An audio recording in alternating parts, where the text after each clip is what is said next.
Oh, hey guys, thanks for stopping by. We're out working on a minivan today. Let's show what we got going on. We got a 2012 Chrysler Town & Country, and the windshield washer squirters aren't working well. Here's your under your tubing that goes up to your squirters on the hood. Broke off. So we ordered ourselves a new kit. Real simple to do. We're gonna pop the new ones on and show what we got going on here.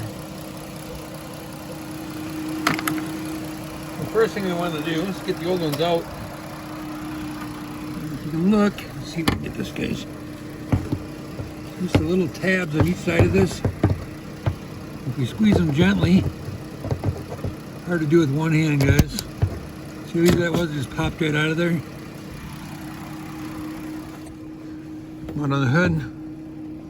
Pull it right out. Now you can see what I mean by pressing the tabs together. We'll get the other one out and then we'll show you what we got going on here. Alright, so we got the old ones out. I just want to show you guys, I got this kit here. Comes with both new squirters, line, everything you need. It's like 12 bucks for the whole kit. So we bought the kit, we'll pop the new ones in, and then we'll have to take our picks here and dig out all the old plastic out of our T-fitting.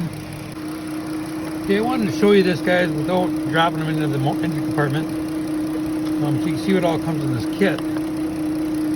Got your little T-fitting there, got a little coupling, got a little Y fitting there, depending on the model you're using. There's little gaskets for the squirters on top of the hood, and our two little squirters. They give you a ton of hose here too. So now we got both fittings on, we can get our T's hooked up and then hook up the lines. I don't know how much you guys can see, but see the shiny part in there? That's the plastic from the old piece. I'm gonna have to put the camera down to do this, but I'll get it cleaned out and then I'll show you what it looks like when they're done.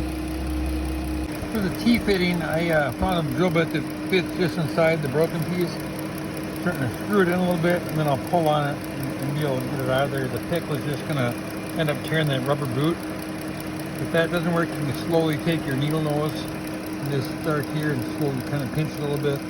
Make sure you get all that debris out of there so it doesn't clog up your nozzle later. We did get the end one down here. We used the pick on part of it. Alright, so let's get this one cleaned out. Okay, so we got our little clip in there. Got our key fitting on. Our last little elbow on there. You can do it without breaking it anyway. That's a little tighter than I'd like that, but it worked pretty good.